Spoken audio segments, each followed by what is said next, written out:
Bienvenidos a una nueva clase de la asignatura Histología y Embriología 1. El tema que vamos a tratar en el día de la fecha es técnica histológica, microscopía óptica y microscopía electrónica. Muy bien, vamos a comenzar entonces con la introducción al estudio de la histología. En principio tenemos que definir qué es la histología.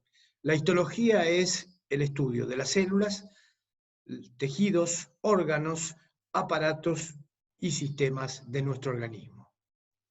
Es decir, es el estudio de los tejidos de nuestro organismo.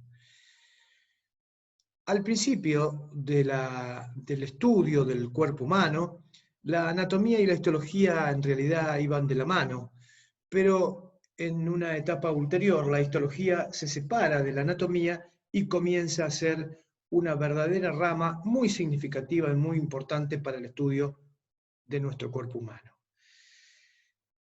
Es fundamental comprender de que necesitamos de determinadas herramientas para hacer para observar la ultraestructura de una célula. Es imposible verla con el ojo humano. Por eso, como decíamos, la histología cuenta con una herramienta fundamental que lo constituye el microscopio óptico, el microscopio electrónico de barrido y de transmisión fundamentalmente. Estas tres herramientas son fundamentales para poder realizar el estudio o desmenuzar, por decirlo de alguna forma, las células, los tejidos, los órganos, aparatos y sistemas. Muy bien, pero claro, para observar, como decíamos, un órgano, como puede ser el estómago, el hígado, el páncreas, el intestino delgado, o algún órgano del aparato respiratorio o urinario, necesitamos tomar una pequeña muestra de ese órgano. Hoy vamos a estudiar justamente cómo se hace para lograr ver en una delgada lámina, justamente ver la estructura de ese órgano. Como primera medida tenemos que entender que lo que nosotros vemos en forma tridimensional en un órgano, en la composición de un órgano, nosotros vamos a ver una imagen bidimensional, en dos planos de un plano tridimensional en la microscopía óptica, recuperando ahora sí una imagen tridimensional en la microscopía electrónica. Bien, para nosotros comenzar con la observación para el estudio de estos tipos celulares o de estos tejidos u órganos, vamos a tener que comenzar con el estudio o comenzar con el desarrollo de la denominada técnica histológica para microscopía óptica. ¿En qué consiste la técnica histológica para microscopía óptica?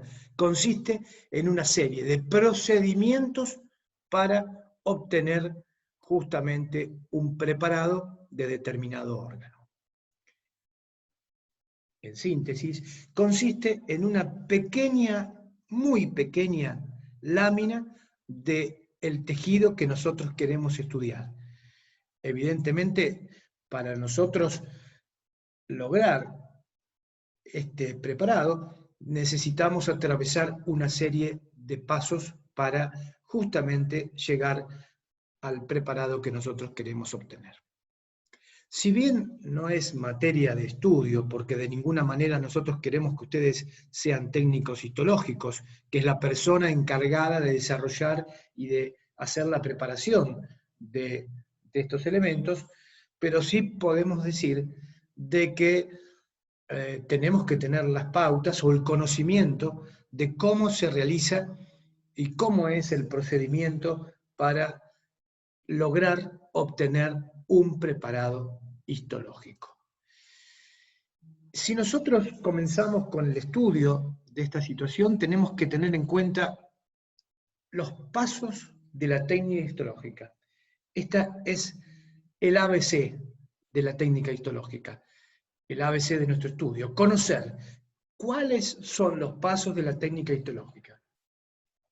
No solamente para identificar y para entender cómo se logra un preparado y la observación del mismo en el microscopio, sino también para detenernos en cada uno de estos aspectos en la cual hay a su vez una serie de pasos, una serie de acontecimientos que ocurren en cada uno de ellos, pero a su vez una serie de subpasos para llegar al paso siguiente. ¿Cuáles son los pasos de la técnica histológica? Pregunta de examen, primera pregunta de examen. ¿Cuáles son los pasos de la técnica histológica? La respuesta es obtención del material, fijación, obtención del bloque de parafina, denominado inclusión, corte, coloración y montaje final. 6 pasos de la técnica histológica. Esto es lo que nosotros primero debemos conocer para después comenzar con la explicación de cada uno de estos puntos o ítems. Muy bien. Evidentemente, cuando nosotros comenzamos con el estudio, necesitamos primero tener el material de estudio. ¿Y cómo obtenemos ese material de estudio? Lo obtenemos a partir de animales de experimentación. Evidentemente hay cánones, hay protocolos de trabajo, hay reglamentaciones internacionales que justamente hablan de cómo es el procedimiento para realizar la obtención del material de estudio. Habitualmente se estudian animales pequeños, animales de laboratorio, como por ejemplo ratones de laboratorio, en algunos casos cobayos, monos. De allí se obtiene entonces el material de estudio que nosotros vamos a comenzar a desarrollar posteriormente. Claro, para obtener el material se puede hacer una biopsia o una autopsia, es decir, una incisión, una escisión, uno u otro procedimiento, y acá se nos aparece una pequeña situación, ¿no? Que no podemos dejar pasar por alto de ninguna forma. A ver, la histología estudia los tejidos normales del organismo, del cuerpo humano. Y la anatomía patológica estudia los tejidos patológicos. Ahora, ¿cómo el profesional médico, el profesional odontólogo o el técnico histológico puede diferenciar un tejido patológico si no conoce lo normal? Por eso, y esta es una primera instancia que debemos tener en cuenta, una primera situación que debemos tener en cuenta, que es que la histología, estudio, es el estudio de las células, tejidos, órganos, aparatos y sistemas, estudia los tejidos normales del organismo. Por eso, y una vez que nosotros obtenemos un preparado y después podemos observarlo en microscopio y podemos identificar la estructura, toda la intimidad o la conformación de los tipos celulares, después podremos ver cuando hay algo anormal dentro de esa estructura. Por eso la histología es la piedra de toque, es el inicio para entonces poder discernir entre lo que es normal de lo que es patológico. También es muy importante la odontología, y ya lo vamos a ir viendo no solamente a lo largo de la asignatura, sino a lo largo de la carrera. Cómo un estudio histopatológico puede identificar algunas alteraciones. Y esto debemos conocerlo. Primer paso entonces, tiene que quedar bien claro los pasos, identificar cada uno de ellos. Entonces, obtención del material.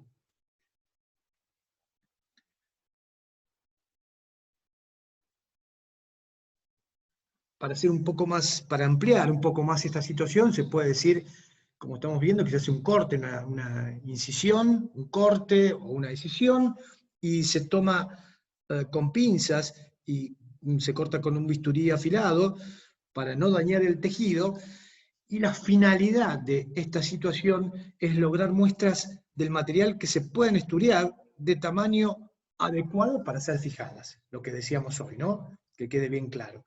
Un tamaño pequeño, una delgada lámina para después estudiarlo.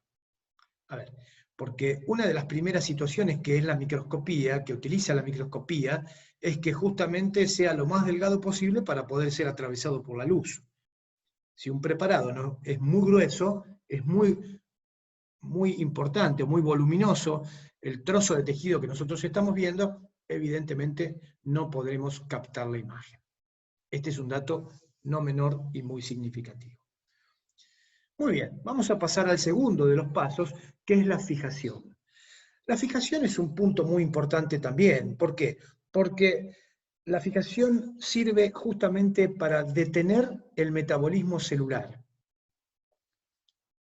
A ver, ¿cómo podemos explicar esto? Cuando una célula muere, comienza inmediatamente un proceso denominado autólisis, lisis, destrucción propia de las células. La célula, por sí misma, comienza a producir una autodestrucción. Y justamente lo que nosotros no queremos es que se pierdan las propiedades, o que se pierda la integridad, o por lo menos que se pierdan las estructuras, que es lo que nosotros queremos estudiar, lo normal. Ver cómo es el funcionamiento lo más parecido posible a lo que actúa o lo que se encuentra en el cuerpo humano.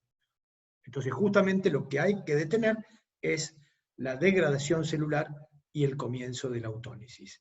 Es por eso que se realiza este procedimiento, que es en orden, es el número 2, y es el proceso denominado fijación. Con respecto a esto, entonces, si no lo fijamos, se produce la autólisis, y si lo fijamos, conserva, como decíamos, las características del mismo. Muy bien. ¿Cuál es la finalidad de la fijación? La finalidad de la fijación justamente es preservar la morfología y la composición de los tejidos. Acá podemos ver la etapa, ver qué significa, qué material es el que yo utilizo para realizar este procedimiento y cuál es la finalidad. Y en algunos vamos a incorporar unos nuevos datos que son la duración de cada uno de los procedimientos. En este primer caso de la fijación, que entre otros elementos vamos a encontrar al formol o a mezclas fijadoras, ahora vamos a mencionarlas también, es un procedimiento que dura alrededor de 12 horas, dependiendo del fijador y del tamaño del elemento que vamos a estudiar. ¿Cuáles deben ser las condiciones de un buen fijador? Bueno, lo que venimos diciendo. Primero, preservar el tejido, lo más parecido a lo normal. Otro aspecto importante es no producir artificios. ¿Qué es un artificio? Aquí apareció una palabrita nueva. Un artificio es una situación que nosotros podemos creer que ese tejido que estamos viendo, esa estructura que estamos viendo de determinada forma, es así, pero en realidad se produjo una alteración y lo que estamos viendo es un artificio, algo que no es real, producto de que el fijador, por ejemplo, actuó mal en el proceso denominado fijación. Además, debemos tratar de que no dificulten el tratamiento posterior, que nos permita después hacer nuestro pequeño bloque de material para realizar el corte y la coloración. Y un dato no menor, muy significativo, es el poder y velocidad de penetración que tiene que tener el fijador. No puede perder tiempo. El fijador tiene que actuar rápidamente para que no se produzca la autólisis. En la otra columna vemos los elementos que pueden ser utilizados, los fijadores, las sustancias que pueden ser utilizadas como fijadores. Solución al 40% de aldehído, fórmico, ácido acético, ácido ósmico, alcohol metílico, alcohol etílico y formol al 10%. Esta es la clasificación de los fijadores. Los hay de carácter químico y de carácter físico. Dentro de los químicos, los simples, los que estábamos mencionando, formol, glutaraldehído, acetona, tetróxido de osmio, entre otros. y compuestos o mezclas fijadoras, también muy utilizadas en la microscopía, que son el líquido de Fleming, el líquido Zenker y el líquido de Bowen. Y los físicos, aquí se da un proceso diferente, que es la desecación con calor seco y calor húmedo, y a través del frío, congelación y desecación, que se utiliza para otros tipos de fijación.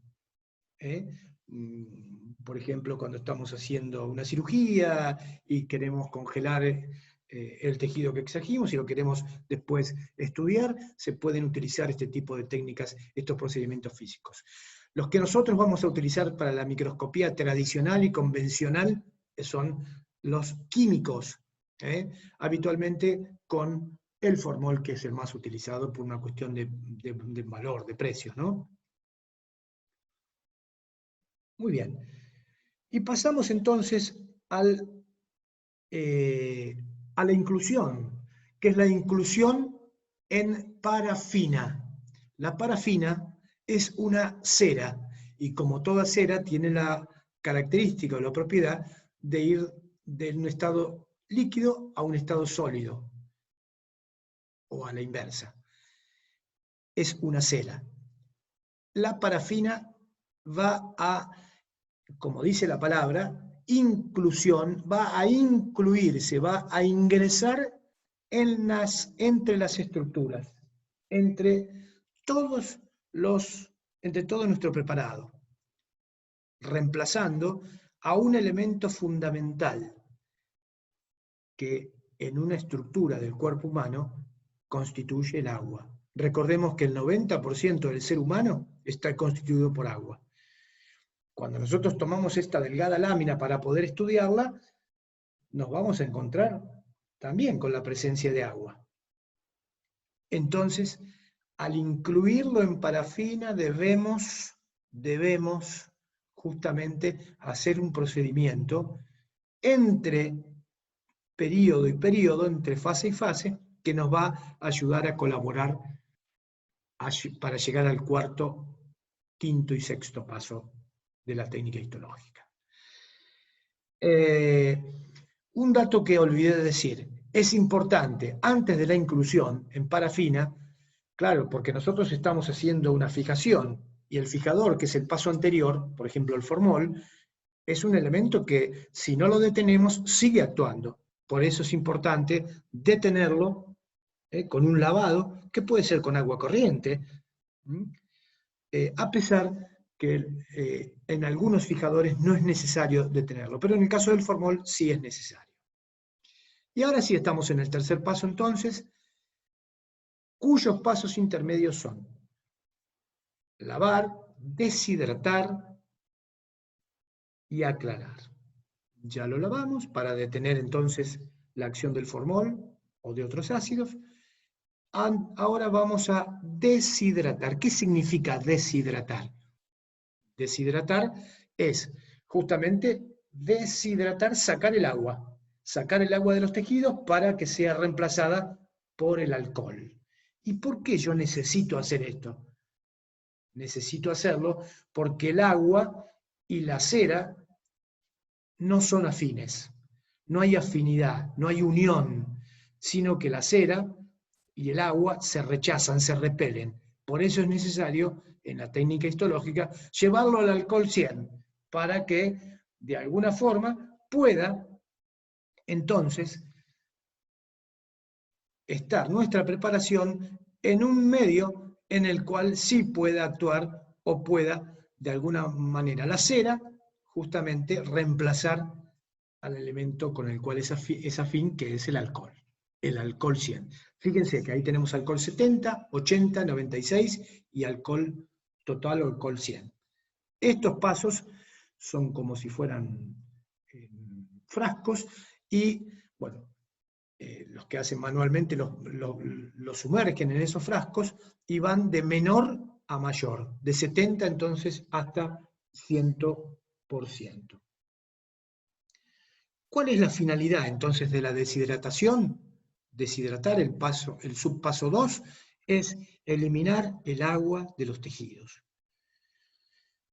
A ver, y otra vez dependerá del tamaño de la pieza. Recuerden que se corta uno por uno. Cuando tenemos un corte de un tejido o de un órgano, no puede ser muy voluminoso, muy grande. Y de acuerdo al tamaño de la pieza que nosotros querramos estudiar, el procedimiento llevará entre 6 y 24 horas aproximadamente. Una vez realizada, entonces, la deshidratación, debemos realizar la aclaración o aclaramiento, o también denominado diafanización. Se realiza con silol o benzol, que son justamente solventes de la parafina. ¿Cuál es la finalidad de esta diafanización? Embeber la pieza en una sustancia miscible con la parafina. Comprobar de esta forma la deshidratación. ¿Qué hacemos? Es un aclaramiento, se aclara nuestro preparado. Y ahora sí, estos elementos nos van a permitir que se produzca entonces el ingreso de la parafina en esos espacios. Este procedimiento nos permite entonces el ingreso de la parafina. Ahí estamos, fíjense cómo vamos aclarando nuevamente. Esto ya lo explicamos, la deshidratación en forma progresiva, en este caso aumenta, va de 70 hasta 100, y aquí explica brevemente los pasos de la deshidratación, cómo se lo puede realizar, ya lo estuvimos comentando, son frascos, actualmente para hacer este tipo de procedimientos son todos maquinarias, ¿no? Que lo sumergen el tiempo necesario en cada uno de los frascos y van pasando por los diferentes frascos hasta llegar al halcón 100. El aclaramiento, el solvente justamente que estábamos diciendo, y un dato importante aquí nos aporta que la parafina es un hidrocarburo sólido. ¿Sí? Es una cera que penetra en los tejidos ocupando hasta sus últimos intersticios. Intersticio es entre los espacios, una palabrita nueva para incorporar, que utilizamos mucho en histología, intersticios. Muy bien, el aclaramiento entonces, transparentamos el tejido, estos son los elementos que utilizamos, como mencionábamos. El sileno, que tiende a endurecer los tejidos y hacerlos quebradizos, fíjense, con un máximo de 3 horas, el tolueno, que endurece mucho menos los tejidos. Claro, cada uno de estos elementos va de acuerdo a el tejido que nosotros vamos a estudiar. ¿Sí? Con el tejido y con el elemento que nosotros vamos a estudiar, entonces será necesario aplicar el sileno, el tolueno, el cloroformo o otro tipo de solventes.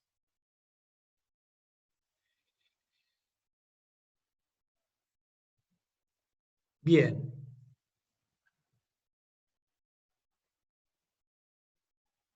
Y entonces estamos en el tercer paso, que es el paso de la inclusión. Ahora sí vamos a nuestro objetivo, será la obtención del bloque de parafina. La obtención del bloque de parafina. Primero la impregnación justamente de la parafina y después la inclusión de la misma dentro de los intersticios, como decíamos hoy.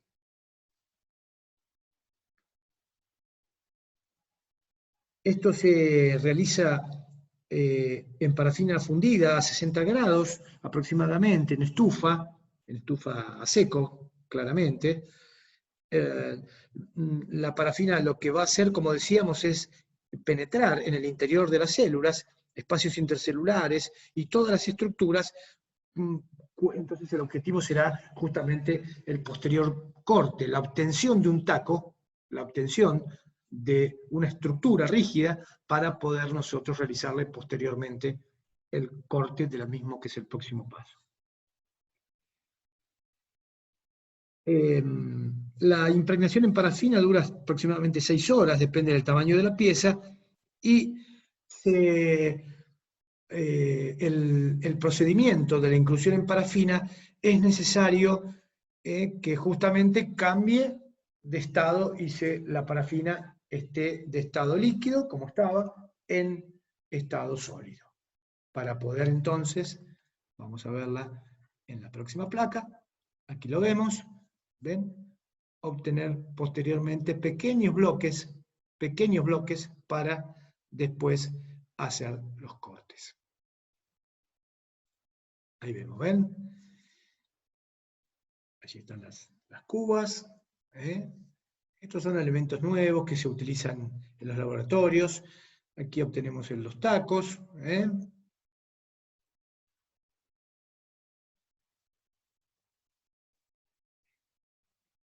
Y vamos a ver ahora justamente el siguiente paso, que es el corte.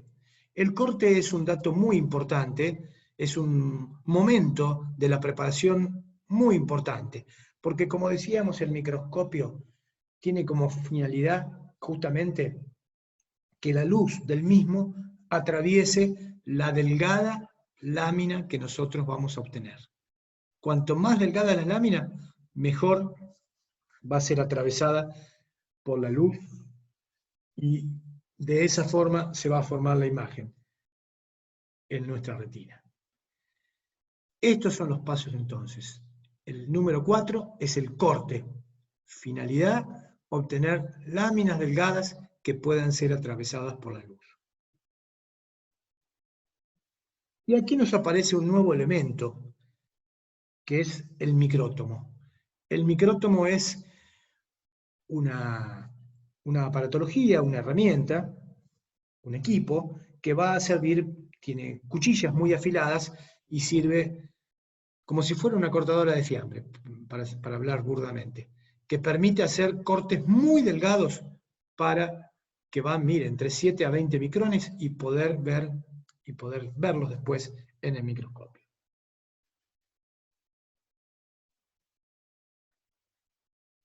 Ahí tenemos el micrótomo, ahí tenemos las cuchillas, y allí se van obteniendo de ese taco de cera pequeñas láminas para después ser montadas en el vidrio.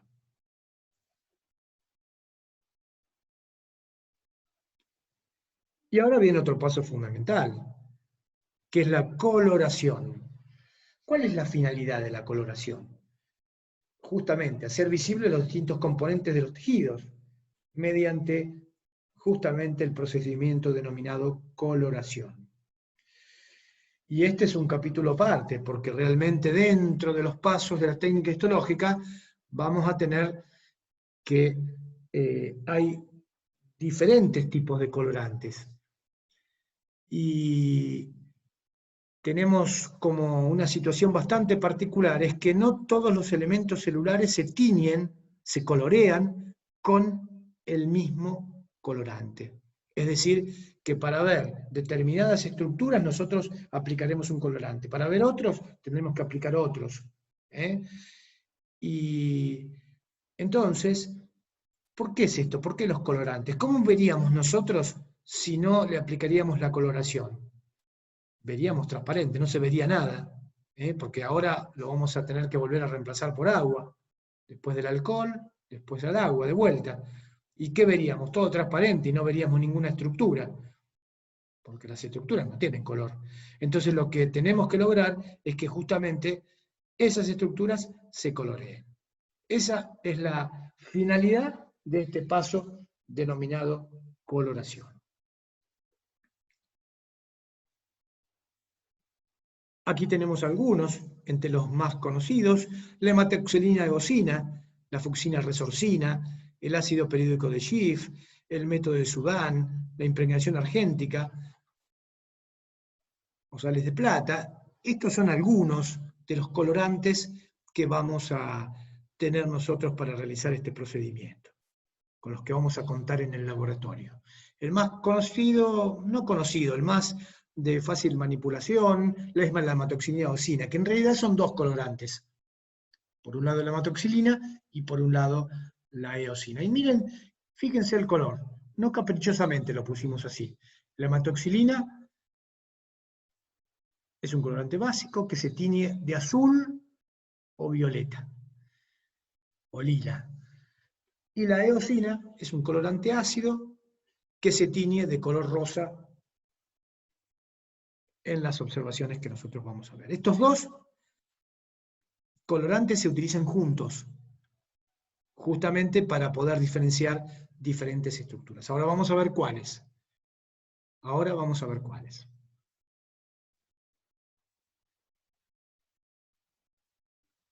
Ahí está.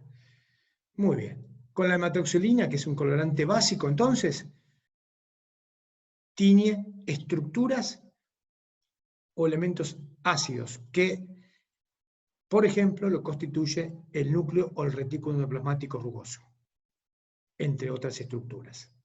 La hematoxilina tiñe estructuras como el núcleo o el retículo endoplasmático rugoso. Pero aquí se da una situación. Para que un colorante actúe sobre un tejido, cuando dos elementos del mismo signo se repelen, cuando se unen los elementos tienen que ser de diferentes signos. Por eso el colorante debe ser de un signo y la estructura a la que tiñe debe ser de otro. Por eso, fíjense ustedes, allí dice elementos ácidos es teñido por un colorante básico, como en este caso la hematoxilina. A la inversa pasa con la eosina, que es un colorante, por el contrario, ácido.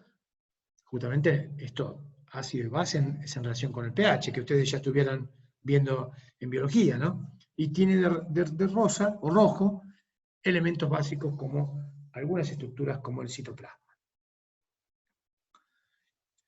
Bueno, aquí hay una batería de coloración. Pero para llegar a la coloración nosotros tenemos una serie de pasos. Primero, desparafinar, es decir, sacar la parafina. Después, rehidratar. Y después sí, colocar los colorantes apropiados. Bien. A ver. ¿Para qué entonces realizo la desparafinización con silol? Es justamente para eliminar la parafina del interior de los tejidos, para que penetre el colorante. Y aquí se deben respetar pasajes de 1 o 2 minutos aproximadamente en cada uno de estas baterías. Y después se hace una hidratación, ¿sí? Rehidratar. Justamente se hace con alcohol etílico en concentración decreciente ahora para terminar con agua destilada. Es decir, hay que ir alcohol 100, alcohol 96, alcohol 80, alcohol 70, para llegar después. Recuerden que el alcohol y el agua son miscibles, son afines. Entonces será necesario volver al agua, volver al alcohol, volver al agua, volver a hidratar. Bien. Recordando siempre, claro, que los colorantes están en una solución acuosa, por eso es necesario que recuperemos la estructura original que está conformada por agua. Okay. Un dato importante, como para que anoten, este dato me interesa. La hematoxilina debemos dejarla actuar 15 minutos, en tanto la eosina medio minuto aproximadamente y ya actúa sobre nuestra estructura. Y así llegamos al montaje final. Lo que intentamos con el montaje final es tener nuestro preparado para poder ser llevado después al microscopio óptico en este caso. Y la idea es justamente preservar el preparado en el tiempo. Es decir, yo puedo hacer un preparado hoy y verlo dentro de 20 años, y el preparado va a estar. Preservar la estructura y preservar el preparado en el tiempo. Ahí estamos. ¿Cuáles son los elementos para el montaje? Actúa el bálsamo de Canadá, pueden utilizarse diferentes tipos de resinas o adhesivos. ¿Cómo es el procedimiento? Se coloca justamente un portaobjeto, la delgada lámina tratada y posteriormente el cubreobjeto. Y de esta forma vamos a obtener justamente el montaje final. Bueno, muy bien. Vamos a ver a continuación algunos. ¿Qué quiero hoy? Hoy no me interesa tanto que ustedes puedan discernir, mira, hay una tráquea, hay un esófago, intestino delgado. No, no, no. Hoy estamos estudiando los pasos de la técnica histológica. Por eso lo que yo quiero es que al principio es aprender a agudizar el ojo. ¿Cómo se hace eso? Pudiendo discernir o diferenciar los colores. Fíjense ustedes, un color violáceo, un color rosa, no importa qué es ahora. No me importa que sea cartílago, que sea lo que fuere. No me importa que haya un epitelio. Después vamos a estudiar qué es cada uno de los órganos y vamos a ir viendo. Lo que quiero hoy es que nosotros podamos discernir justamente entre un tejido y otro. Discernir, perdón, entre un color y otro. Ver los colores más violetas, más azules, más rosas, más naranjas, de acuerdo al método, más marrones, de acuerdo al método de tinción que nosotros hayamos utilizado. ¿Ven? Miren qué color. Allí el sudán rojo. Otro corte de otra estructura con hematoxilina eosina. Miren.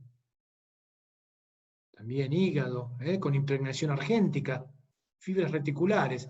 Es decir, lo que venimos diciendo, con las estructuras, con las diferentes estructuras, ustedes van a utilizar determinado tipo de colorante.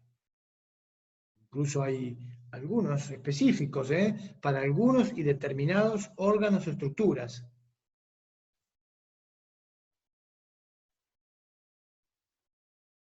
Aquí tenemos el ácido periódico de Schiff.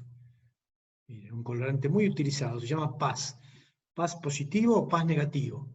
Ácido periódico de Schiff. Acá está el método de May-Grunwald-Giemsa. Esta coloración es utilizada únicamente para poder estudiar sangre, para ver sangre, los elementos celulares de la sangre. Y un poco lo que habíamos visto antes, ¿no? Los artificios, cuáles pueden ser algunos problemas de interpretación cuando nosotros estamos viendo un preparado. Y bueno, pueden ser de diferente índole. De fijación, cuando realizamos la fijación, porque precipitan las proteínas, de deshidratación o aclaramiento, que aparecen espacios vacíos, y les anticipo que en ningún órgano hay espacios vacíos, todo está ocupado, los intersticios, por tejido conjuntivo, que es el que une un tejido con otro. No hay espacios en blanco en nuestros órganos. De los cortes, que pueden ser de diferente grosor, como decíamos, del montaje, cuando nosotros lo desplegamos la estructura sobre el vidrio y podemos superponer, se puede llegar a producir alguna situación que no nos permita ver, justamente como con pliegues, que no nos permita ver la estructura en su forma, en su estructura. Y lo vimos en una de las primeras consignas de la autólisis, la degeneración o autólisis o post-mortem. Aquí vemos cómo vamos haciendo la interpretación. Claro, nosotros tenemos que conocer los tipos celulares. No es que vamos a poder ver un preparado y sin hacer un estudio pormenorizado de los elementos celulares o de los órganos, vamos a decir, este es el hígado, el páncreas, el intestino delgado. No, no.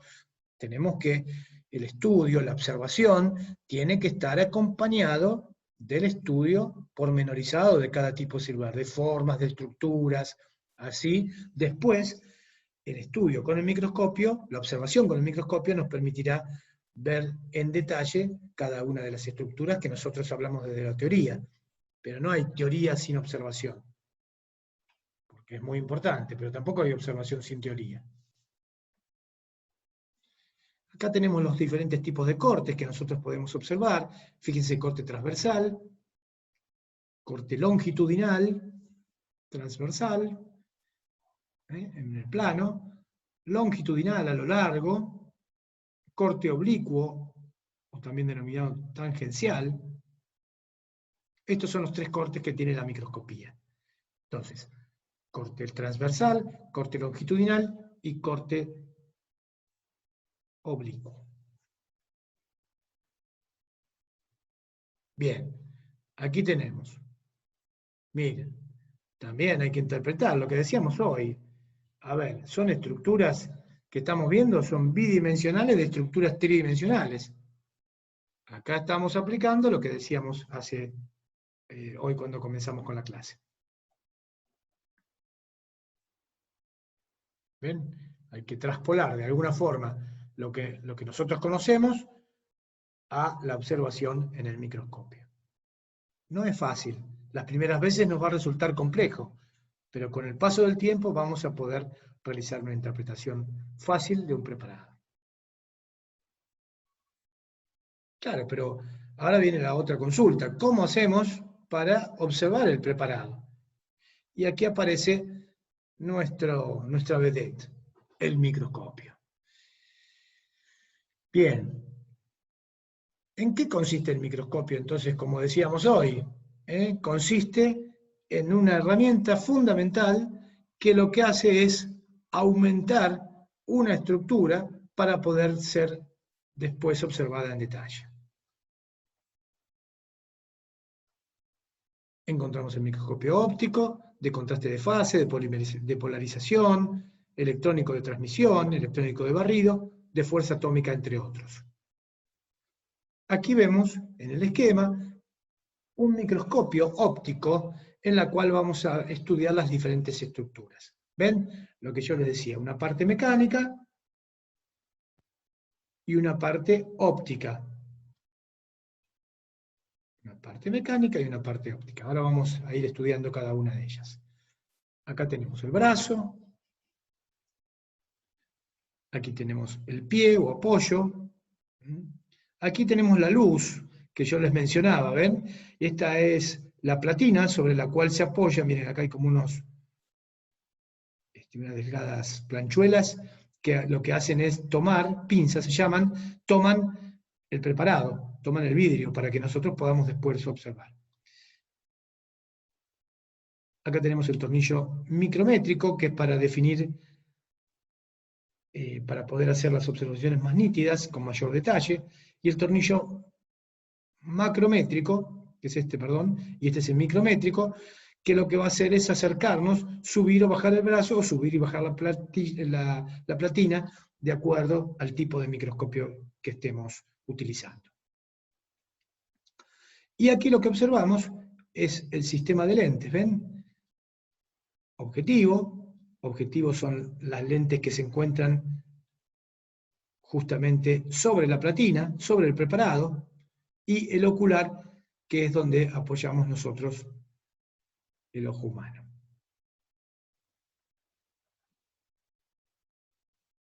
Aquí estamos. Microscopio óptico, condensador, objetivo y ocular.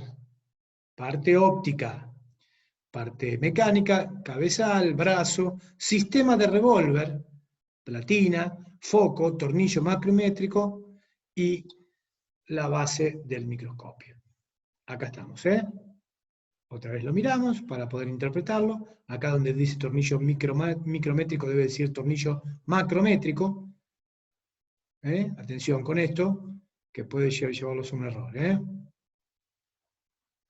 Bien. Entonces, ¿cómo se conforma el microscopio óptico por una parte mecánica y una parte óptica? Estos son los elementos que constituyen cada una de estas porciones. Bien, ¿qué es el poder de resolución del microscopio óptico? Es la capacidad del microscopio de discriminar los detalles del objeto. Detalles del objeto. Poder de resolución del microscopio óptico. Y el límite de resolución es la mínima distancia que debe de existir entre dos puntos para que estos se vean como tal. O sea, se vean dos puntos. Cuando ya no se distingue dos puntos y se distingue un solo punto, significa que ya pasamos ese límite de la resolución. Aquí tenemos, habitualmente la del microscopio óptico es en general de 0,2 micrones. Acá aparece otro dato, que son las unidades de medidas, micrón, nanómetro. Fíjense, límite de resolución del microscopio óptico 0,2 micrones, límite de resolución del microscopio electrónico 0,2 nanómetros. ¿Qué es el micrón? Es la milésima parte de un milímetro. El micrón es la milésima parte de un milímetro. Y el nanómetro, utilizado en la microscopía electrónica, es la milésima parte, es decir, 1 milímetro dividido 1000 veces es un micrón. 1 micrón dividido 1000 veces, nuevamente, es un nanómetro. Recordemos, ojo humano, milímetros, microscopio óptico, micrones, microscopio electrónico, nanómetros. Aquí hay algunas fotografías del equipamiento. Estos son equipos muy caros que se utilizan no solamente en la biología, sino se utiliza para estudiar los diferentes materiales de toda índole. Justamente el microscopio es un gran aporte para el desarrollo de tecnologías en todos los campos. Hay una parte que es netamente biológica y una parte que habla de los materiales. Cuando ustedes tengan la posibilidad, si alguna vez van a un evento, a un congreso, van a ver que está dividido en materiales, que estudia el petróleo, estudia todo. Y por otro lado, la biología, que se llama ciencias de la vida, y estudia la parte de medicina, de odontología y toda la parte biológica. Esto es el microscopio electrónico. El microscopio de fuerza atómica, que se puede utilizar, pero ya no tanto en la parte biológica. Se utiliza, pero no con tanta asiduidad. Son elementos más caros, son microscopios muy caros, valen muchos millones de dólares, y claro, sirve para amplificar muchísimo más las interpretaciones, las observaciones, ¿no? El de fuerza atómica, entonces. El microanálisis por dispersión de energía de rayos X. Este es un elemento que se hace con una sonda, que se puede estudiar justamente cómo está compuesto, cuáles son los elementos que tiene una estructura y en qué cantidad se encuentran. Es muy útil para todo lo que es la investigación, ¿verdad?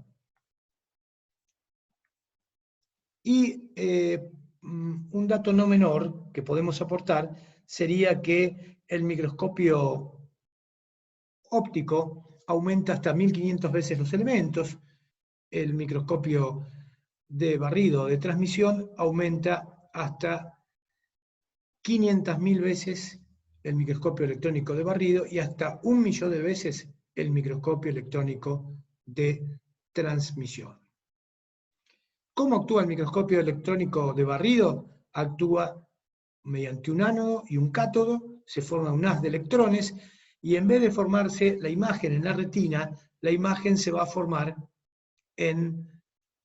justamente, es captada por una pantalla, por un televisor, y allí en el televisor ustedes van a poder hacer la observación. Es un choque de ánodos y cátodos, y barren la superficie previamente metalizada de un elemento para poder hacer la observación en el microscopio.